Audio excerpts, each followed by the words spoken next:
My name is Eva Carter. I'm a structural engineer who spent 10 years being my family's personal ATM. At 207 a.m., my parents called screaming, "Noah's dying in surgery, we need $31,800 right now or they'll let him die." I calculate load-bearing capacity for a living. I know when something's about to collapse. $128,000 over a decade. That's what I'd already sent them. Noah's rehab bills, Lily's emergency rent, my parents' mortgage payments when they couldn't manage. So I said, "Put the doctor on the phone." Silence. "Which hospital?" More silence. "Mom, I saw Noah's vacation video yesterday. If he can afford luxury resorts in Mexico, you can afford his groceries." Then I hung up and called Presbyterian Hospital myself.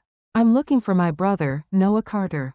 He should be in surgery right now." "Ma'am, we have no record of any patient by that name." That's when I knew. My family had been running cons on me for years. Noah was gambling at casinos while I paid his medical bills. Lily was buying designer clothes while I covered her emergencies. By morning, my sister had posted my name and face online, calling me a monster who lets family die for money.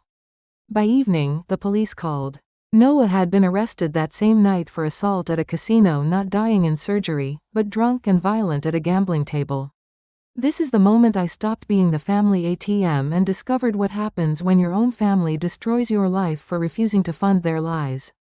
If you're hearing this story, tell me in the comments. Where in the world are you listening from?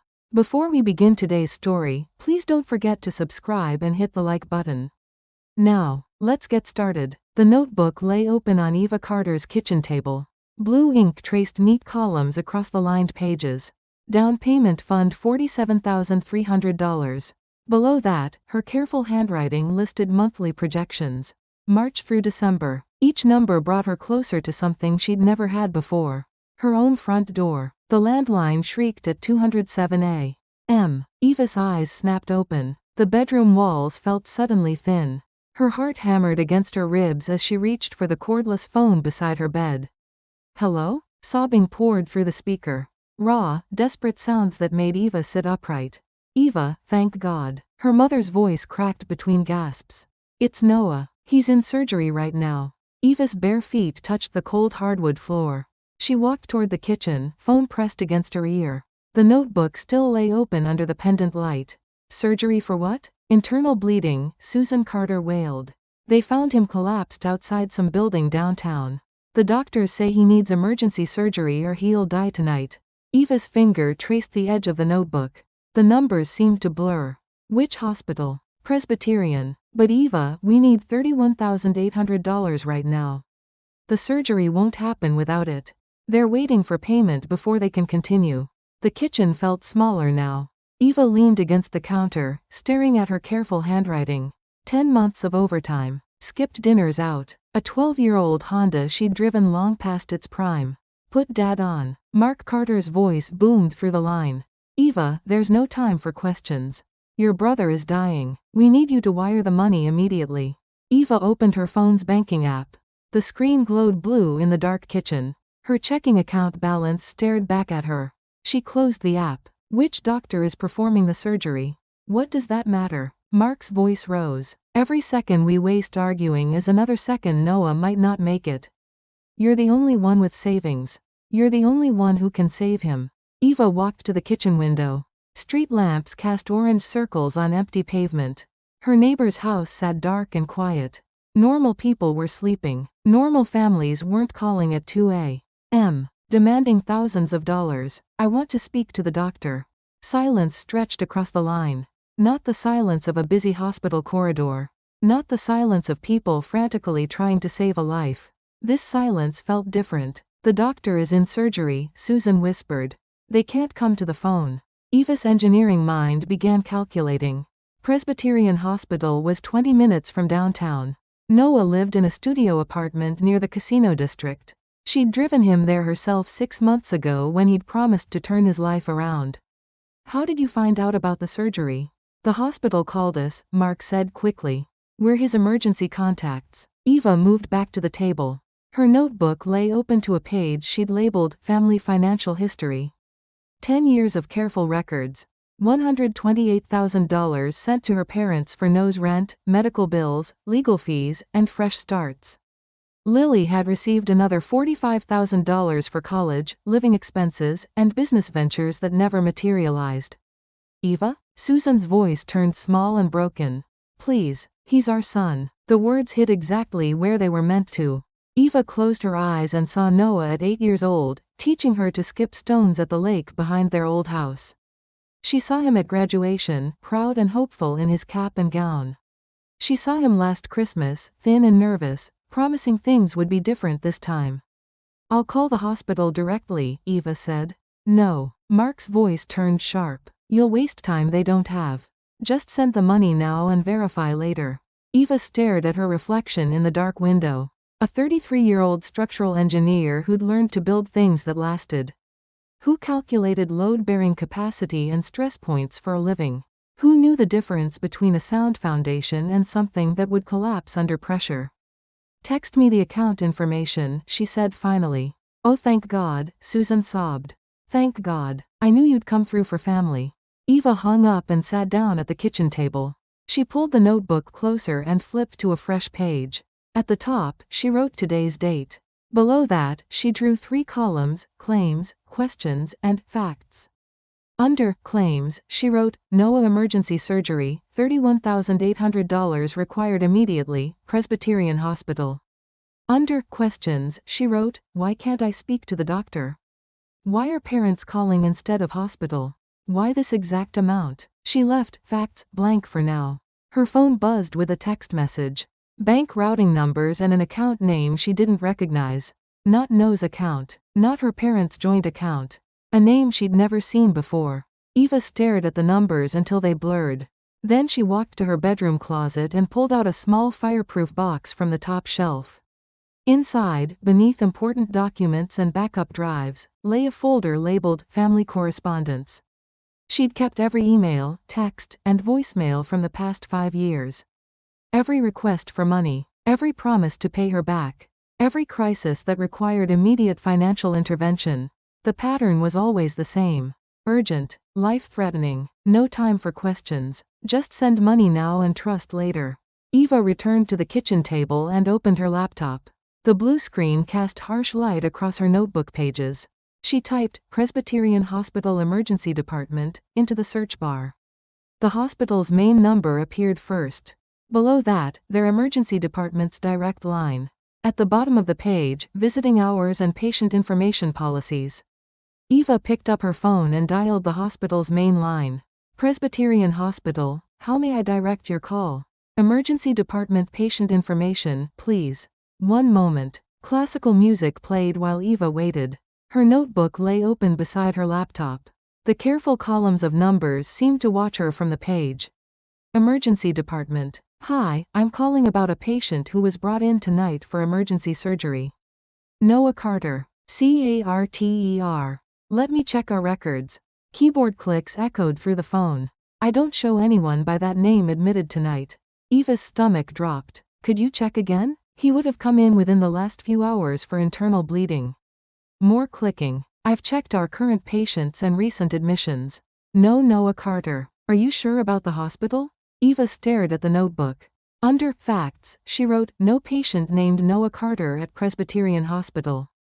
Thank you, she whispered, and ended the call. The kitchen fell silent except for the refrigerator's steady hum. Eva sat perfectly still, staring at the single line she'd written under facts.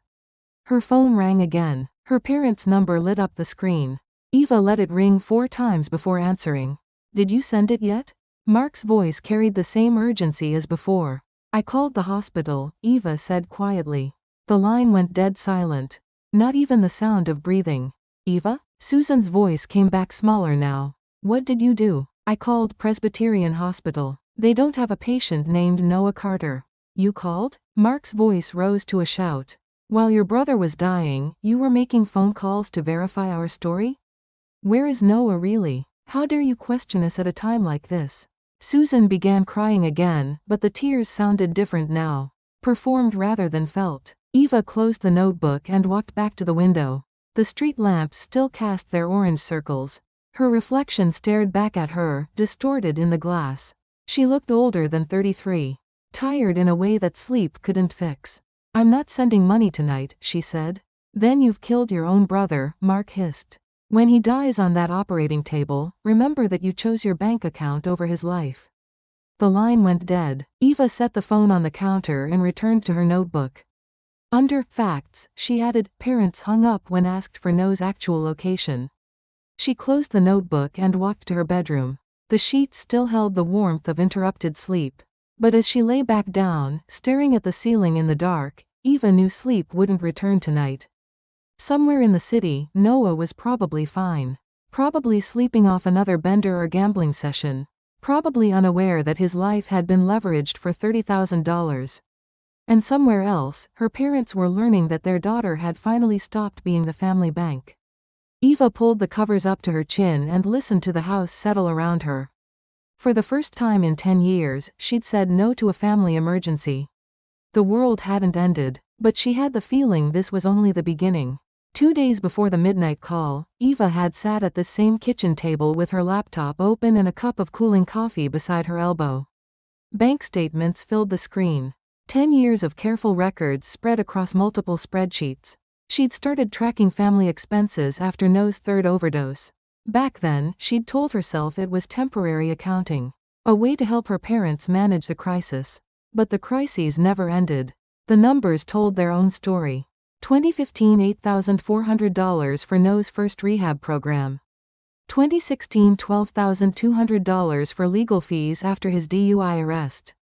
2017 $15,600 to cover rent and utilities when he lost his job. 2018 $18,900 for Lily's college expenses after she switched majors again.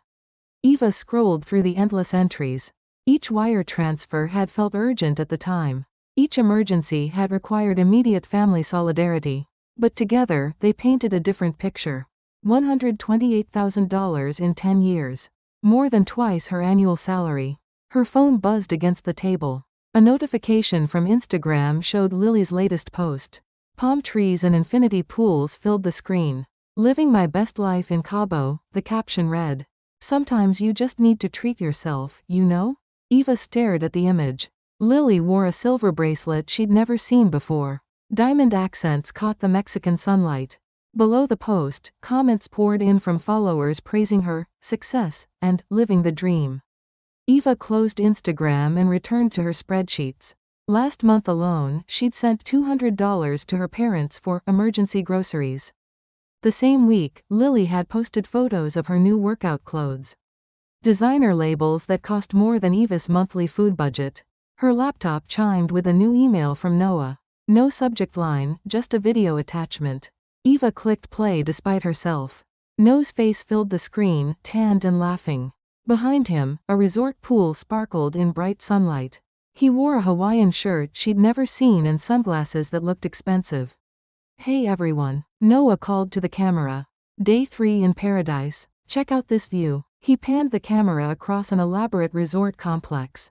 Waterfalls cascaded between multiple pools. Waiters in white uniforms carried colorful drinks on silver trays. In the background, other guests lounged on cushioned chairs that probably cost more than Eva's monthly rent. "Living the dream, baby," Noah shouted before the video cut off. Eva stared at the black screen. The email timestamp showed yesterday morning. While she'd been calculating whether she could afford new brake pads for her Honda, Noah had been sipping drinks by a resort pool. Her phone rang. Mark's voice carried its usual demanding tone. "Eva, we need $200 for groceries. Your mother's hours got cut again, and we're short for the week." Eva looked at the frozen video frame on her laptop. No's laughing face mocked her from the screen. "Did you know No's in Mexico?" "What? That's impossible. He's here looking for work. He just sent me a video from a resort." Silence stretched across the line. Eva counted heartbeats until Mark's voice returned, harder now. "Even if that's true, what does it have to do with us? We still need to eat." Eva's fingers hovered over her keyboard. Her online banking page waited for login credentials. $200. The same amount she'd budgeted for new work clothes she'd been putting off for months. "I'll transfer it now," she heard herself saying. "Good. We knew we could count on you." After Mark hung up, Eva sat staring at her spreadsheets. She opened a new document and typed at the top, "The last promise." Below that, she wrote, "This $200 grocery transfer is the final payment I will ever send to my family without verified receipts and documentation." She saved the document to her desktop and immediately began questioning her resolve. What if next time really was an emergency? What if someone actually got hurt? But No's laughing face stayed burned in her memory.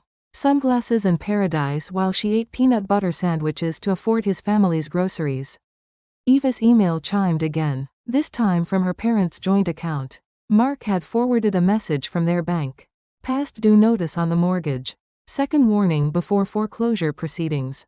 She opened the attachment and scanned the details. $3,400 behind on payments. Late fees accumulating daily. Final notice dated next week. Eva's stomach clenched. This wasn't about groceries anymore. Her phone rang immediately after. Susan's voice came through shaky and small. "Eva, honey, did you see the email your father sent?" "I saw it. We didn't want to worry you, but we're in real trouble. The bank is threatening to take the house." Eva minimized the bank notice and pulled up her family expense spreadsheet. Over 10 years, she'd sent enough money to cover 6 years of her parents' mortgage payments. "What happened to all the money I've sent over the years?" "What money?" Susan's voice turned defensive. "You mean the little bits you've helped with? That barely covered No's medical bills." "Little bits?" Eva's voice rose despite herself. "I sent you over $100,000. That's not true. Maybe 20 or 30,000 total." Eva stared at her meticulously kept records. Every wire transfer confirmation, every bank statement, every email receipt. The numbers didn't lie, even if her family did. "Mom, I have records of every payment." "Records?" Susan's voice turned cold. "So you've been keeping track of helping your own family? Like we're some kind of business transaction?" The accusation hit exactly where it was meant to. Eva had learned emotional manipulation at her family's expert hands. The pivot from desperate need to moral outrage. The way her help became evidence of her heartlessness. "That's not what I meant." "It's exactly what you meant. We raised you, fed you, clothed you, sent you to college. And now you're counting every penny like we're strangers." Eva closed her eyes. The kitchen felt smaller around her. Through the window, she could see her neighbor's house. Jim and Martha, married 47 years. They worked in their garden together every evening. They'd never asked her for money. Never called at midnight with crises that didn't exist. "I'm not trying to hurt anyone," Eva said quietly. "Then help us save our house. $3,400, and we'll never ask again." Eva looked at her savings account balance. The down payment fund she'd been building for 3 years. Her dream of owning something that belonged only to her. "I need time to think." "Time?" Susan's voice cracked. "The final notice is next week." "There is no time." After Susan hung up, Eva walked to her bedroom closet and pulled out the fireproof box again. Inside, beneath the important documents, lay a small wooden frame. Her college graduation photo. She stood between Mark and Susan, diploma in hand, smiling at the camera. They'd been proud that day. She was the first Carter to graduate college. The first to build a career that paid well. The family success story. But looking at the photo now, Eva saw something different in their expressions. Not just pride. Calculation. Investment paying off. She put the photo back and returned to her laptop. Her cursor blinked in the white space below, "The last promise." Eva began typing. "I love my family. But love without boundaries becomes exploitation. Love without accountability becomes manipulation. I refuse to be the family ATM anymore." She read the words 3 times, then saved the document. Tomorrow, she would start practicing the word, no. It felt foreign on her tongue, like speaking a language she'd never learned. But No's laughing face from the resort pool gave her strength. If he could afford paradise, they could afford their own groceries. If Lily could buy designer clothes, they could pay their own mortgage. Eva closed her laptop and walked to the kitchen window. Outside, Jim was helping Martha carry grocery bags from their car. Small kindnesses between people who'd chosen each other.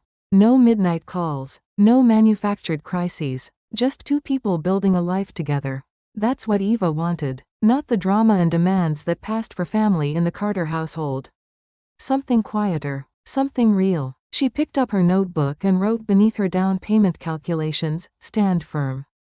They'll test this. Stay strong. The test would come sooner than she expected. But for the first time in 10 years, Eva Carter was ready to fail her family's expectations. She was ready to succeed at her own life.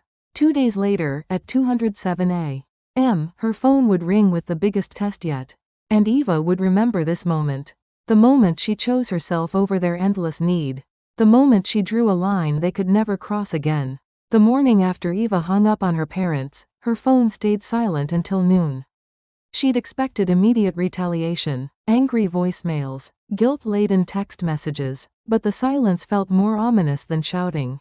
Eva sat at her desk in the engineering firm's downtown office, reviewing structural plans for a medical center renovation. Numbers and calculations provided comfortable refuge from emotional chaos. Load-bearing walls didn't lie or manipulate. Steel beams didn't make false promises. Her computer chimed with a new email. The sender made her stomach drop. Mark and Susan. Carter Gmail. Com. Subject: You've changed. Eva, we don't recognize the person you've become. The daughter we raised would never have accused her own family of lying during a life-threatening emergency. Your brother could have died while you were playing detective. We're disappointed beyond words. Family means everything, but apparently your bank account means more to you than Noah's life. When you're ready to apologize and make this right, you know our number. Mom and Dad. Eva read the message twice. The familiar pattern unfolded before her. Emotional blackmail disguised as parental concern. Manufactured moral authority based on a fabricated crisis. She clicked reply and began typing.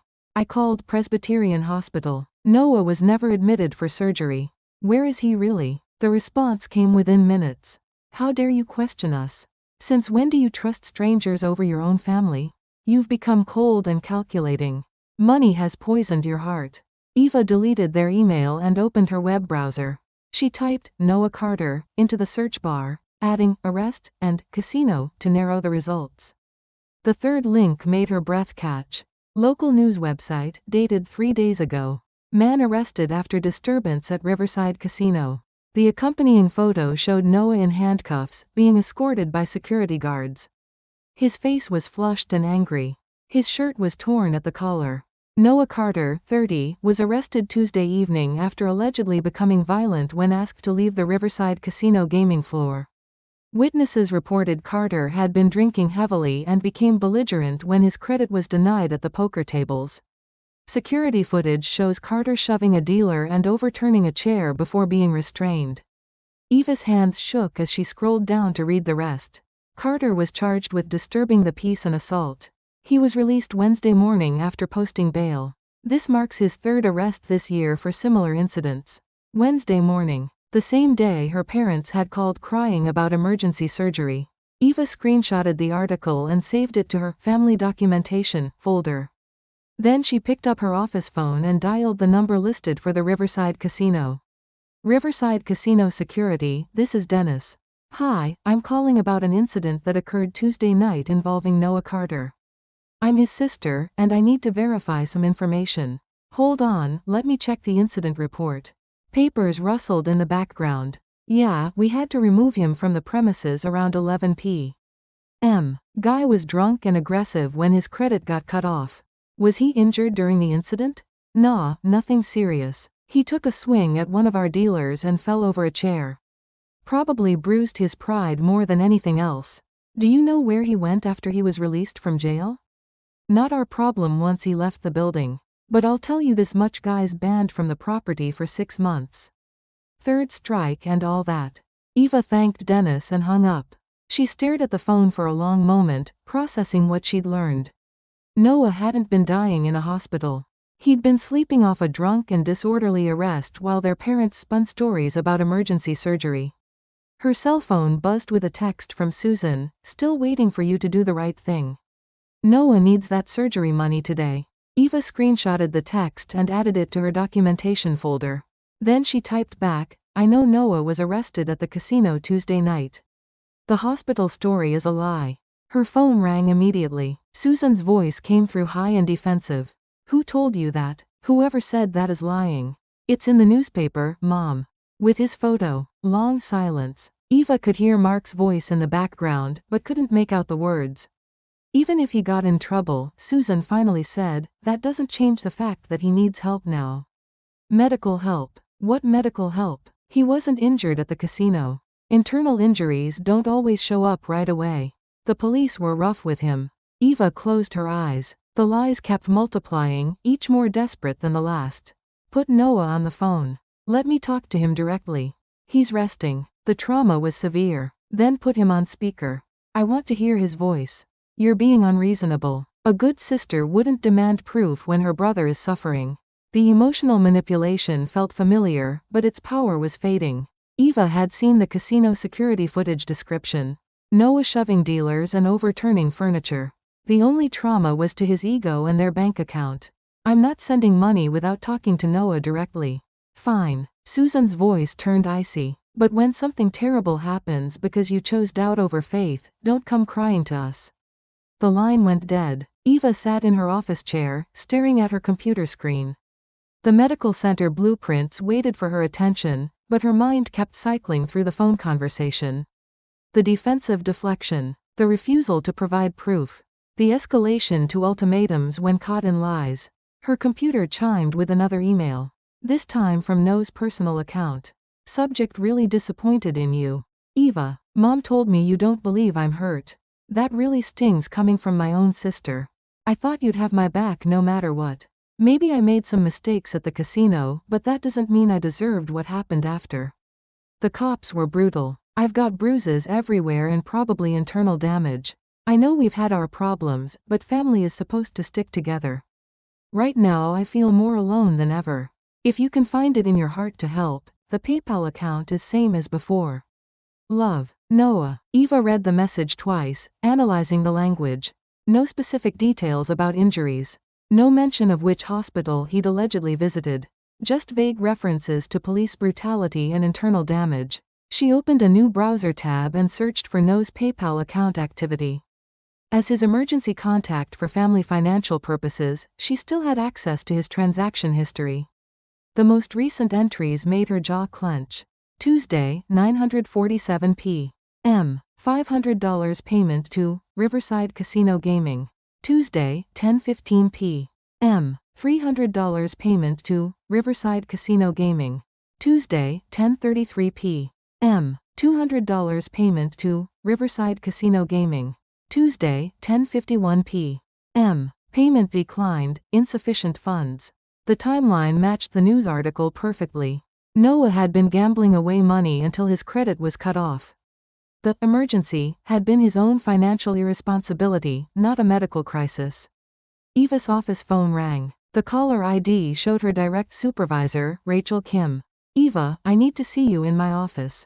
Rachel's tone was professional but strained. Eva saved her work and walked down the hall to the corner office. Rachel gestured to the chair across from her desk. I received an unusual call this morning, Rachel began carefully. Someone claiming to be your mother called our main line asking about your employment status. Eva's stomach dropped. What did you tell her? Nothing. We don't discuss employee information with outside parties. But she was quite persistent. She said there was a family emergency and she needed to verify your income for medical purposes. It's not a real emergency. Rachel studied Eva's face. I figured as much. She also asked about your salary and how to contact you directly at work. I told her we don't provide that information. I'm sorry she bothered you. Don't apologize, but I want you to know that if this becomes a pattern, or if anyone starts showing up here in person, we'll need to involve security. Eva nodded. Her family was escalating their tactics, trying to apply pressure through her workplace. The thought made her feel sick and angry in equal measure. It won't happen again. Good. And Eva? Whatever's going on with your family, remember that you don't owe anyone unlimited access to your life or your money. Even family. Rachel's words followed Eva back to her desk. She opened her email and began composing a message to Mark, Susan, and Noah. I will not be sending money for the alleged medical emergency. I have documented proof that Noah was arrested for disturbing the peace at Riverside Casino on Tuesday night. The hospital story is fabricated. Moving forward, I will not respond to financial requests unless they come with official documentation from legitimate institutions. This includes hospital bills with patient ID numbers, court documents with case numbers, and rental agreements with landlord contact information. I love you all, but I will not continue to fund crises that don't exist. Eva. She read the message 3 times before hitting send. Her hands shook slightly as she clicked the button. Within seconds, her phone began ringing. Mark's number flashed on the screen. Eva turned off her phone and put it in her desk drawer. For the first time in 10 years, she was choosing silence over engagement. Boundaries over manipulation. The medical center blueprints awaited her attention. Real problems with real solutions. Eva opened the file and lost herself in calculations that made sense. Outside her office window, the city moved at its normal pace. Traffic lights changed on schedule. Construction crews built things that would last. People solved actual problems with practical solutions. Her family's manufactured drama felt very small compared to the real world's honest complexity. Eva worked late that evening, grateful for the excuse to avoid going home to a phone that would ring with increasing desperation. But she'd made her choice. No more rescue missions for crises that existed only in their imagination. From now on, they would have to manufacture their emergencies. Eva's alarm buzzed at 6:30 a.m., but she'd been awake for hours. Her phone had vibrated 17 times during the night. Each notification had sent a small shock through her nervous system, but she'd resisted the urge to look. Now, sitting on the edge of her bed in gray morning light, she finally turned the phone back on. The screen exploded with messages. 12 missed calls from her parents. 8 text messages from unknown numbers. 3 voicemails. And 47 notifications from Instagram, Facebook, and Twitter. Eva's stomach clenched as she opened Instagram first. Lily's face filled the screen, tears streaked and desperate. The video had been posted at 3:17 a.m. I can't believe I have to make this video, Lily sobbed into the camera. But my family is falling apart, and I don't know what else to do. Eva's hands began to shake. My brother Noah is in the hospital with internal bleeding, Lily continued. He needs emergency surgery that costs $31,000. But my sister Eva is refusing to help because she says we're lying. The video cut to a photo of Noah looking pale and thin. Not a hospital photo. An old selfie from his Instagram, carefully chosen to make him look sick. Eva makes good money as an engineer. She's the only one in our family who can afford to help. But she's decided that keeping her precious savings is more important than saving our brother's life. Lily held up her phone, showing a text conversation. Eva's message was highlighted. I know Noah was arrested at the casino Tuesday night. The hospital story is a lie. This is what my sister sent when we begged for help. She hired a private investigator or something to prove we're lying. As if we would make up something like this about our own brother. Eva's vision blurred. The conversation was real, but stripped of all context. No mention of the newspaper article. No explanation of the casino incident timeline. I'm posting this because I don't know where else to turn, Lily continued. Maybe if enough people share this, Eva will see what she's doing to our family. Maybe public pressure will make her remember what family means.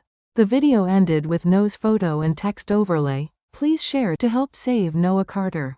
Family first. Emergency surgery. Pray for Noah. Eva scrolled down to the comments. Hundreds of them, posted throughout the night. Your sister is heartless. How can she let her own brother die? Rich people have no soul. Someone should expose her at her job. What a horrible human being. But it got worse. Lily had tagged Eva's full name, her engineering firm, and her LinkedIn profile. People were sharing the video to local Facebook groups, community forums, and neighborhood social media pages. Eva's professional headshot from the company website was being circulated with captions like, "This woman is letting her brother die," and "Heartless engineer values money over family." Her work email was flooded. Dozens of messages from strangers. You should be ashamed of yourself. Karma will get you. I hope you never need help from anyone. Your brother's death is on your hands. A few were even more disturbing. I found your address. Justice is coming. Someone needs to teach you a lesson. Wait until we find out where you live. Eva's chest felt tight. She could barely breathe. Her carefully private life had been weaponized and broadcast to thousands of strangers who knew nothing about the real situation. Her phone rang. Rachel Kim's number. Eva, don't come in this morning. We're getting calls. I'm so sorry. I never thought. It's not your fault. But we need to let this blow over before you return to the office. I've had to disconnect our main line temporarily. Eva closed her eyes. Her family's lies were now damaging her career. What should I do? Document everything. Screenshots, save the videos, keep records. And consider consulting an attorney about harassment and defamation. After Rachel hung up, Eva opened her laptop and began systematically documenting the social media attack. She screenshotted Lily's video, the comment threads, the threatening messages, and the shares across different platforms. Then she opened a new document and began typing a detailed timeline. Tuesday, Noah arrested at casino for disturbing the peace. Wednesday, Noah released on bail. Thursday, 2 a.m. Parents call demanding $31,800 for fake surgery. Thursday, 12 p.m. Parents escalate to workplace harassment. Friday, 3 a.m. Lily launches social media campaign with false information. Her doorbell rang at 10:47 a.m. Eva peered through the window. A woman in her 50s stood on the front step, holding a phone and looking around the neighborhood. She was filming. Eva Carter, the woman called out. I'm here on behalf of concerned community members who want to know why you're letting your brother die. Eva backed away from the window. The woman continued shouting. We know you're in there. Come out and explain yourself. How can you sleep at night knowing your brother is suffering? A car pulled up across the street. Another stranger got out, also holding a phone. They were coordinating online, Eva realized. Lily's video had provided her home address, and people were coming to confront her in person. Eva's hands shook as she called 911. 911, what's your emergency? People are gathered outside my home shouting threats. They're filming and refusing to leave my property. Are they armed? I don't know. I'm afraid to look outside. Officers are on the way. Stay inside and away from windows. Eva crawled to her bedroom and sat on the floor beside her bed, laptop open, continuing to document the escalation.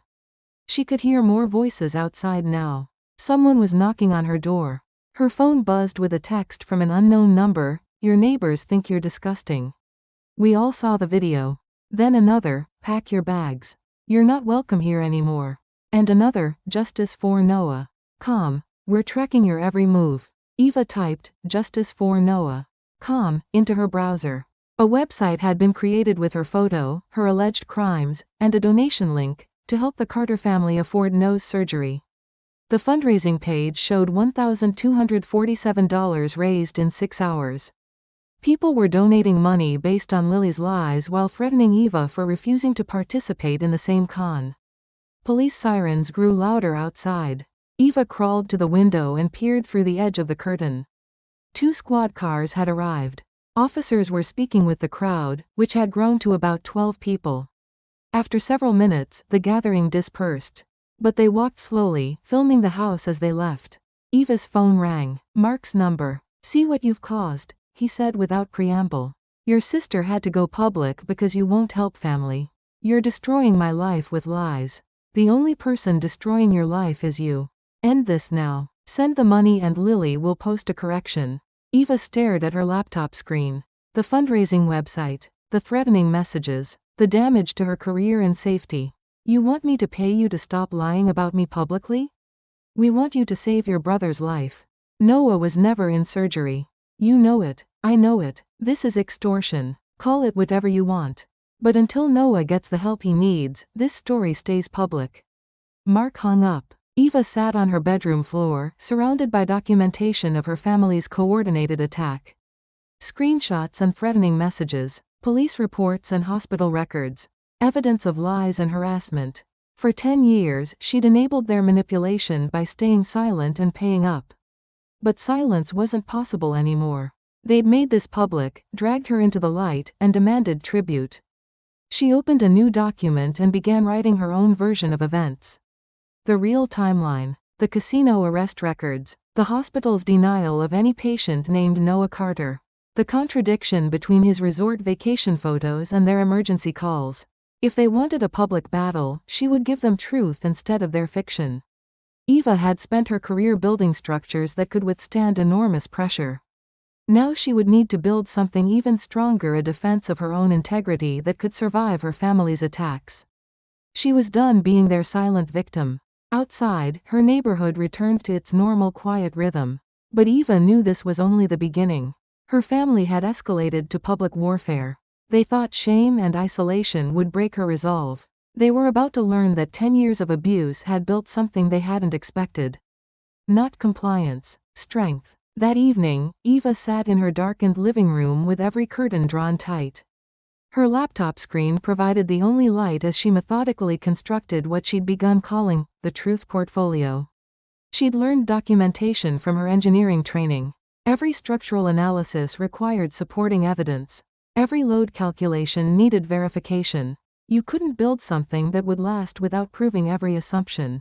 Her family's lies would crumble under the same scrutiny. Eva opened a new spreadsheet and created columns: date, claim, evidence, source, verification status. The first entry seemed almost quaint now. 2015 Noah needs rehab, says he'll pay me back minus $8,400 wire transfer, promises broken within 60 days.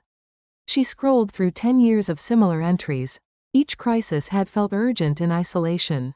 But together, they revealed a pattern her engineering mind should have caught years earlier. Every emergency coincided with Noah's gambling losses or Lily's spending sprees. Every medical crisis occurred when convenient for their schedules. Every family obligation materialized when Eva's savings account grew too large. Her phone buzzed. A text from her neighbor across the street. Saw the news trucks earlier. Everything okay? Eva's heart sank. News trucks. The story was spreading beyond social media. She crept to the front window and lifted the edge of the curtain. A van with Channel 7's logo sat parked at the corner. A reporter stood beneath a streetlight, speaking to a camera. Eva couldn't hear the words, but the reporter gestured toward her house several times. Her family had succeeded in making her a public villain. But they'd also created something else: a verified timeline. Eva returned to her laptop and searched, Noah Carter arrest Riverside Casino. The news article was still there, timestamped 3 days ago. She saved PDF copies to 3 different cloud storage accounts. Next, she called Presbyterian Hospital's patient information line again. Hi, I called a few days ago about my brother Noah Carter. I wanted to follow up and see if there's any record of him being treated at your facility. Let me check again. Keyboard clicks echoed through the phone. I'm showing no admissions, no emergency visits, and no scheduled procedures for anyone by that name in the past 6 months. Could you email me an official confirmation of that? We can't provide negative verification letters for privacy reasons, but I can connect you with our patient advocate if you need official documentation. Eva spent 20 minutes getting transferred to the right department. Eventually, a supervisor named Janet came on the line. Ms. Carter, what exactly are you trying to verify? Eva explained the situation carefully. The emergency call, the demand for surgical payment, the social media campaign claiming Presbyterian Hospital was treating her brother. That's concerning, Janet said. Using our hospital's name in fraudulent fundraising could constitute criminal activity. Let me connect you with our legal department. 20 minutes later, Eva had official email confirmation that Presbyterian Hospital had no record of treating Noah Carter and would be reporting the unauthorized use of their name to the appropriate authorities. The evidence folder grew larger. Next, she called the county jail's public information line. I need to verify booking information for Noah Carter, arrested Tuesday evening. Booking records are public. Carter, Noah, age 30, arrested 11:47 p.m. Tuesday for disturbing the peace and assault. Released 9:23 a.m. Wednesday after posting $500 bail. Was medical attention required during his detention? Let me check. Paper rustled in the background. No medical incidents noted. Subject was evaluated upon intake as fit for standard detention. Eva added the jail documentation to her growing file. Her phone rang. Susan's number appeared on the screen. Eva let it ring to voicemail, then played the message. Eva, honey, I know you're upset, but this has gone too far.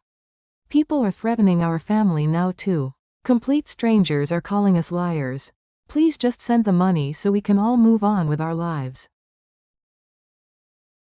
Eva? His voice sounded surprised. I wasn't expecting to hear from you. How are you feeling, Noah? Not great, honestly. The hospital visit was pretty traumatic. Which hospital did you go to? Presbyterian. You know that. What was the doctor's name? Long pause. I don't remember. I was pretty out of it. What did they say about your internal injuries? They need to run more tests. That's why we need the money. Noah, I called Presbyterian Hospital. They have no record of treating you.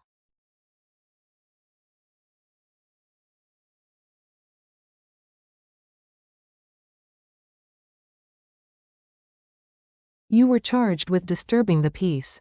Even if that's true, Noah said, his voice hardening, it doesn't mean I wasn't hurt afterward. The cops were rough. I could have internal damage. Eva's heart ached. Even caught in the lie, he was doubling down. Noah, do you remember when you taught me to skip stones at the lake behind our old house? What does that have to do with anything? You were 8. I was 10. You were so proud when you finally got one to skip 4 times. Eva, what's your point? I loved that little boy. I would have done anything to protect him. Noah's voice softened slightly. I'm still that person. No, Eva said quietly. You're not. And I'm not going to keep pretending you are. She hung up and saved the audio file to her evidence folder. Eva's documentation now included hospital verification of no patient record, police booking confirmation with medical clearance, news article about casino arrest, recorded conversation with Noah admitting uncertainty about his own story, social media evidence of coordinated harassment campaign, timeline proving all claims were fabricated. Her laptop chimed with a new email. The subject line made her stomach drop. From Channel 7 News. Subject request for interview, family emergency controversy. Eva deleted the email without reading it. Outside, she could see more cars parked along her street. People were coming to her neighborhood, drawn by social media posts and news coverage. Her quiet life had become a spectacle. But spectacles required truth eventually. Eva opened one final document and began typing a comprehensive statement. Not a social media post or emotional response. A formal declaration of facts, supported by documentation that could withstand any scrutiny. Tomorrow, she would consult an attorney about defamation and harassment. She would provide law enforcement with evidence of the coordinated campaign against her. She would protect herself with the same precision she used to engineer buildings. Her family had taught her manipulation and emotional abuse. But her career had taught her something more powerful: how to build structures that could bear enormous weight without collapse. They'd tested her foundations with 10 years of pressure. Now they would discover what she was actually made of. Monday morning brought a different kind of silence. Eva's phone had stopped ringing. Social media mentions were decreasing. The news van had disappeared from her street corner sometime during the night. At 8 a.m., Eva sat across from Tom Alvarez in his small legal aid office. Manila folders spread across his desk like a paper battlefield. In 30 years of family law, Tom said, scanning through Eva's documentation, I've never seen a case this well documented. Eva had spent her weekend organizing evidence into color-coded sections.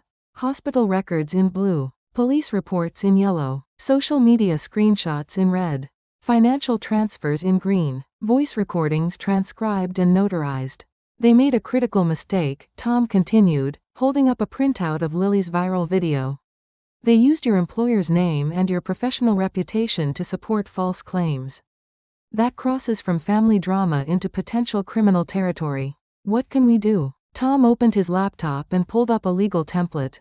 Several things, actually. First, cease and desist letters to each family member demanding retraction of false statements. Second, formal complaints to social media platforms for targeted harassment. Third, police reports for criminal impersonation and potential fraud. He gestured to the fundraising website Eva had discovered. They've collected money using false pretenses. That's textbook fraud. I just want them to stop lying about me. They will. Because we're going to make continuing these lies more expensive than stopping them. Tom spent the next hour drafting legal documents. Each letter laid out specific false claims, provided contradictory evidence, and outlined legal consequences for continued harassment. The hospital verification letter is particularly powerful, Tom noted. They can't claim medical emergency when the alleged treating facility has no record of any patient.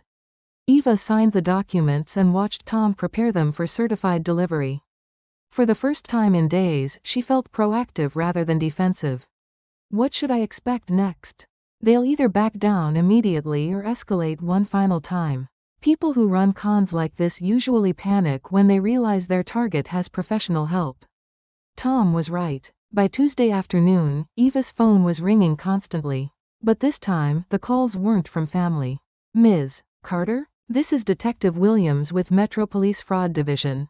We received your complaint about fraudulent fundraising using false medical claims. Eva's heart raced. Yes, I filed a report yesterday. We'd like to schedule an interview to discuss the evidence you've collected. We're also interested in the threatening messages you documented. Wednesday morning, Eva sat in an institutional conference room while Detective Williams reviewed her evidence folders. This is impressive work, he said, flipping through hospital records. You've essentially done our investigation for us. I'm an engineer. Documentation is part of my training. Well, your training might have saved other people from similar scams. We're going to follow up on the fundraising website and the threatening messages. Detective Williams paused at the audio transcript of her call with Noah. He admits the hospital story doesn't match the evidence, but keeps claiming injury anyway. That's a pattern we see with financial manipulation cases. What happens next? We'll interview the other parties and examine their financial records. If they've been running similar cons on other people, this evidence could support broader charges. That afternoon, Eva returned to work for the first time since the social media attack. Her colleagues were supportive but cautious. The office felt different, charged with the knowledge that her private life had become public spectacle. Rachel Kim called Eva into her office. The phone calls have stopped, Rachel said. Whatever you did, it worked. I hired an attorney and filed police reports. Good. And Eva? HR wants you to know that we've implemented new security protocols. Anyone claiming family emergency won't get through to employee lines without going through proper verification. Eva's computer chimed with a new email. The sender made her breath catch Lily's personal address. Subject: we need to talk. Eva, this has gotten out of hand. I never meant for it to go this far. The police called Mom and Dad yesterday asking questions about the fundraising website. Can we please work this out privately? I'll take down all the posts and return the donation money. Just don't let this go to court. Lily. Eva forwarded the email to Tom without responding. Her phone buzzed with a text from Susan, please call. Family meeting tonight, we need to resolve this. Eva screenshotted the text and added it to her documentation folder. Tom called an hour later. They're scared. Lily's offer to return donation money is an admission of wrongdoing. And asking to avoid court suggests they know they're legally vulnerable. Should I respond? Not directly. Let me handle communication from here. They need to understand that retractions and returned money are just the beginning. Thursday evening, Eva's doorbell rang.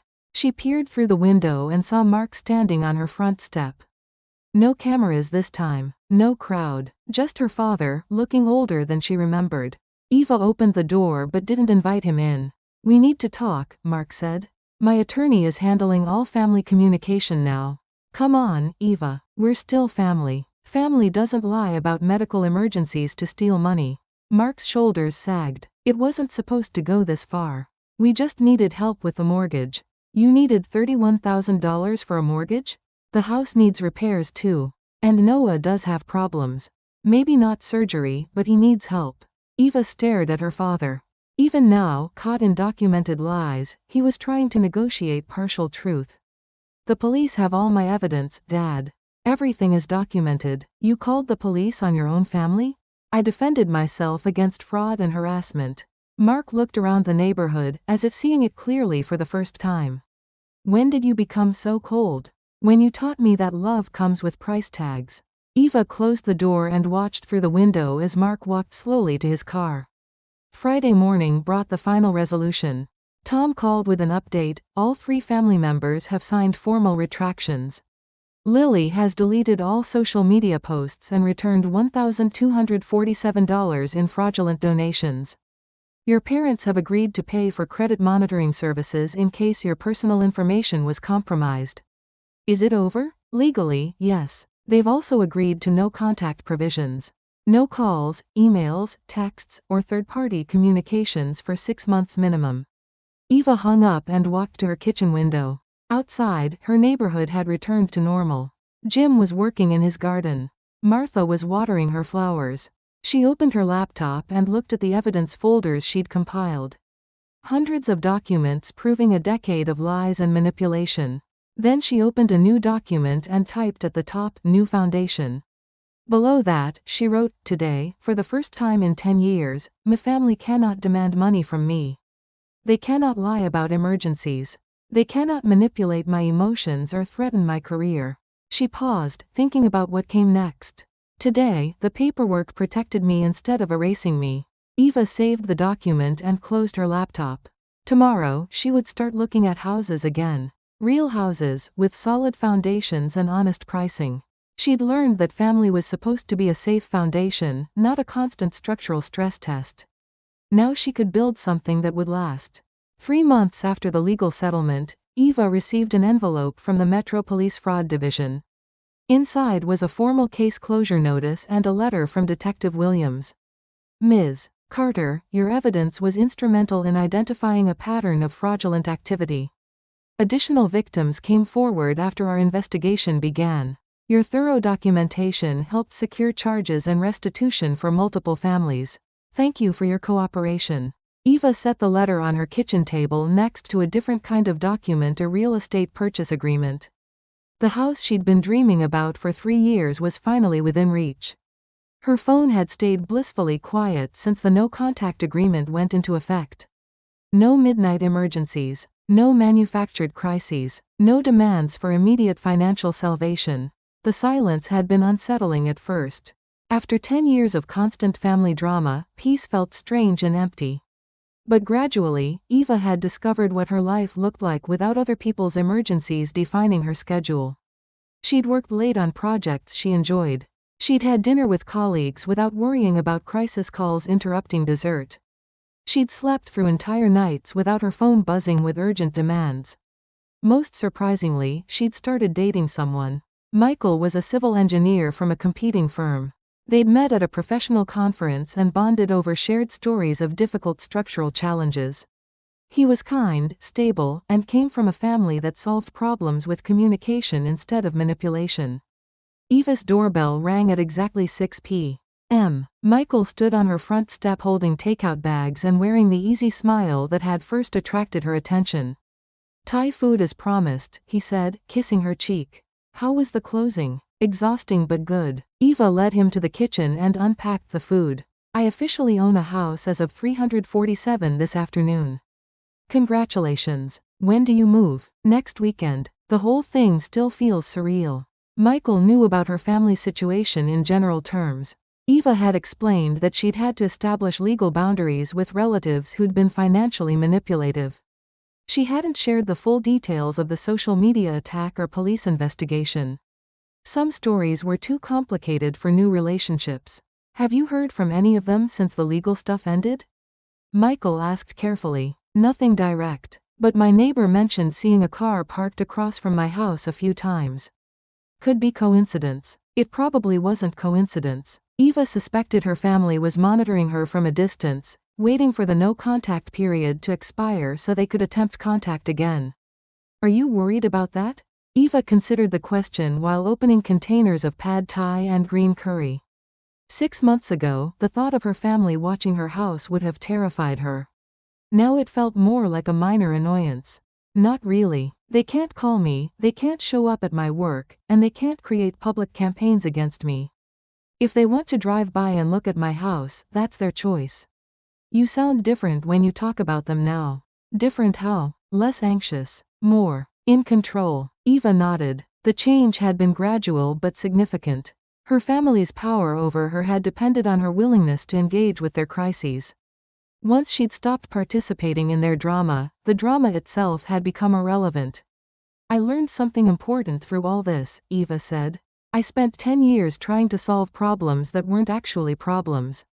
They were just emotional manipulation disguised as emergencies."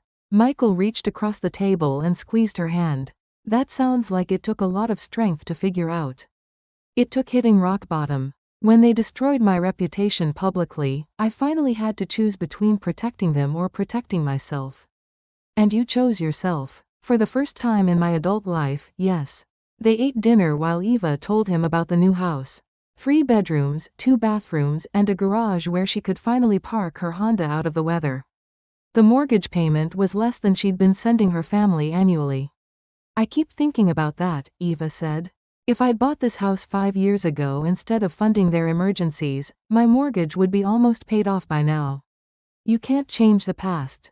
But you can build a different future.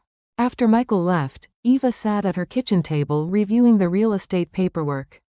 In 10 days, she would lock the door of this apartment for the last time and drive to a house that belonged only to her. Her phone buzzed with a text from an unknown number. "Eva, this is Noah. I know about the no contact thing, but I wanted you to know I'm getting help.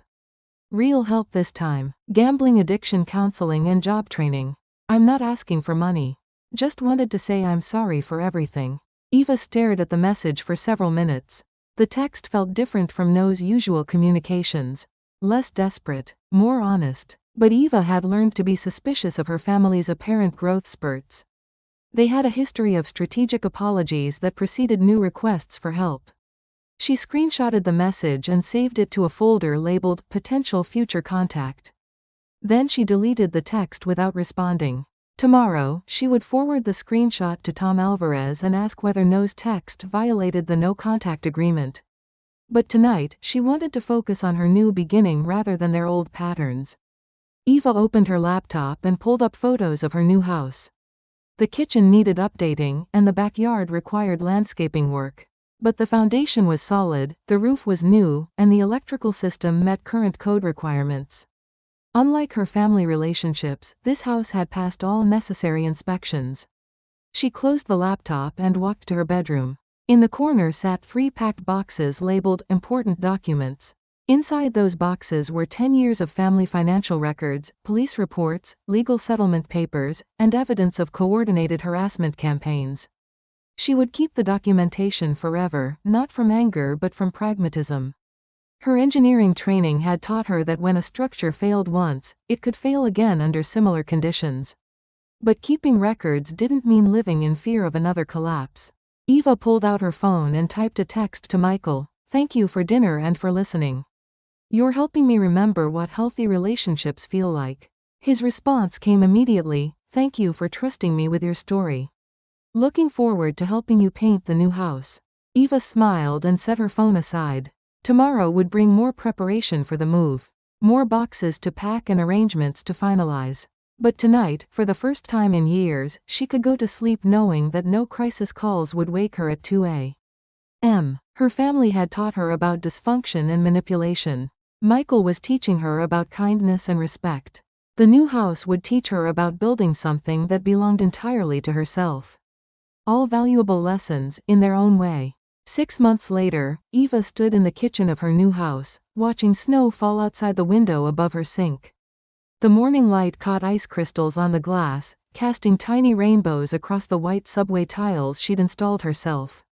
The house felt solid around her. Not just the physical structure, though the foundation inspection had revealed excellent load-bearing capacity and no settling issues. But something deeper, the absence of chaos, the presence of choice. Her coffee maker gurgled to life, filling the quiet kitchen with its familiar sound.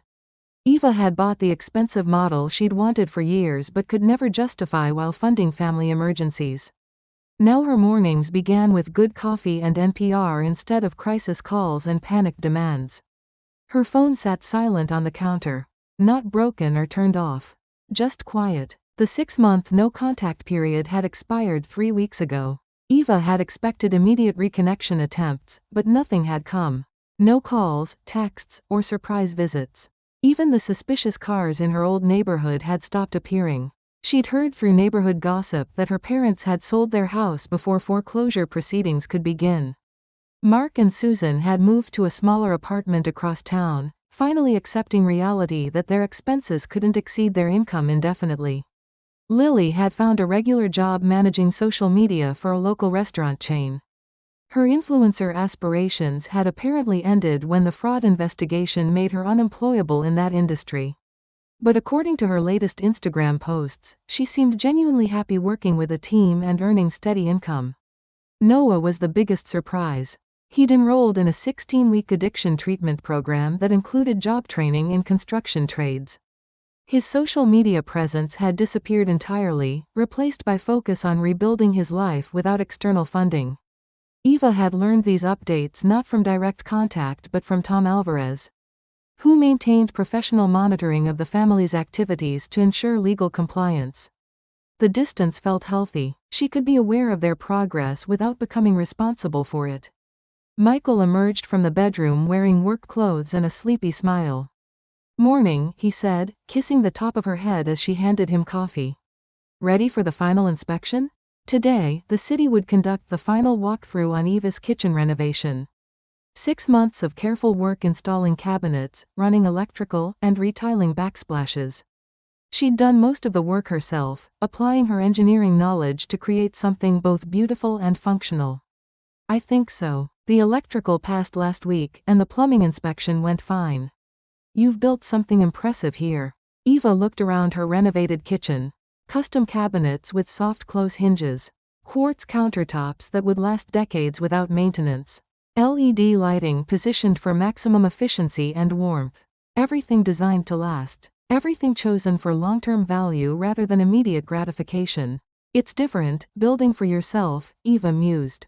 "When you know you'll live with the consequences of every decision, you make better choices."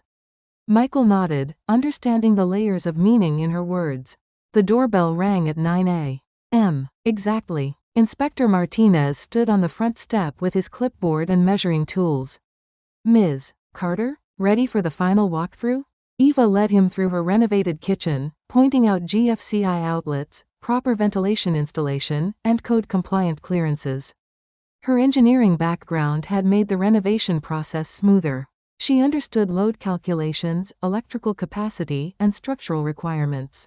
"Impressive work," Martinez said, testing the newly installed garbage disposal. "You did most of this yourself?" "Everything except the gas line connection. I hired a licensed professional for that." "Smart. Knowing your limitations is as important as knowing your capabilities." He signed off on the final inspection without requesting any corrections. After Martinez left, Eva stood alone in her completed kitchen. The renovation had taken 6 months and cost less than she'd sent her family in a typical year. But unlike her family payments, this investment had created lasting value. Her phone chimed with a text from Michael. "How did the inspection go?" "Passed with no corrections needed." "Congratulations. Dinner tonight to celebrate?" Eva smiled and typed back, "Yes. I'll cook. First meal in my officially completed kitchen."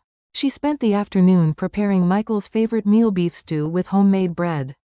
The kind of cooking that required time and patience rather than emergency solutions.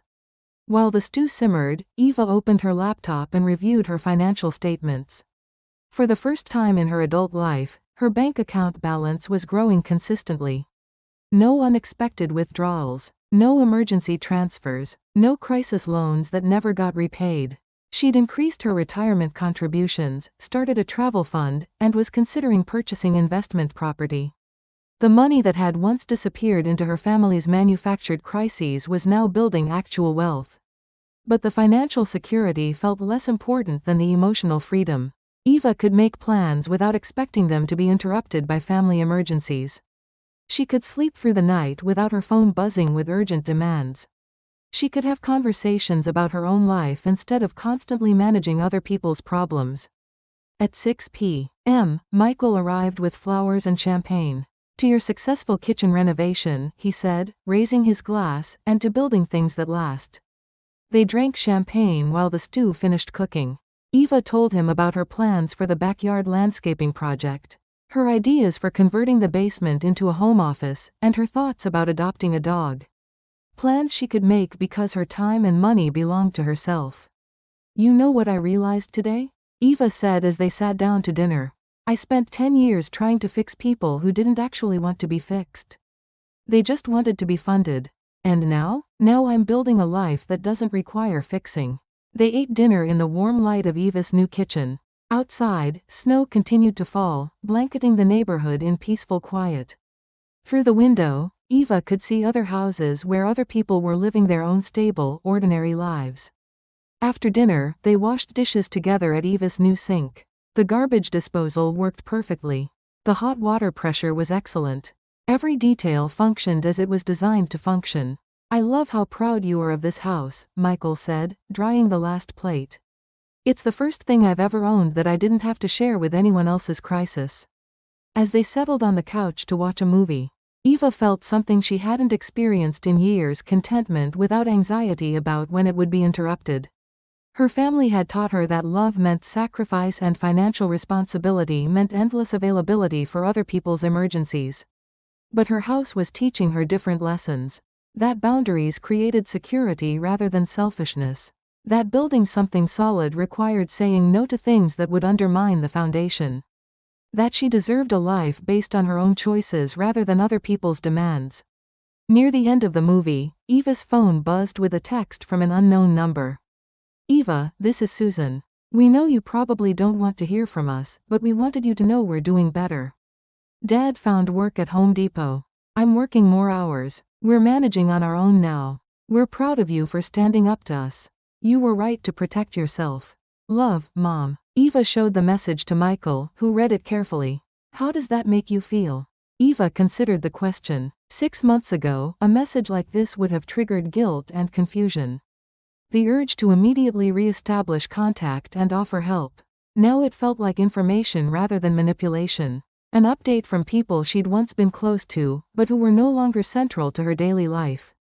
Relieved, mostly, that they're taking responsibility instead of blaming me. Are you going to respond?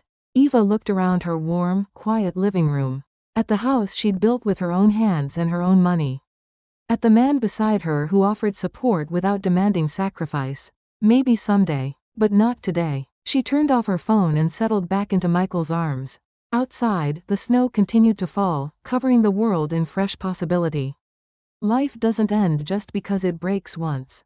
What falls apart can be the very place where we learn to stand again. If this story gave even a small moment of strength to someone out there, then everything I went through means something today. Sometimes the strongest foundation is built after the old one crumbles. Sometimes the most beautiful house is the one you build entirely for yourself. If this resonated with you, please like and subscribe, and share a piece of your own story in the comments below. Your words might become the seed of the next chapter we create together. Thank you for spending this time with me.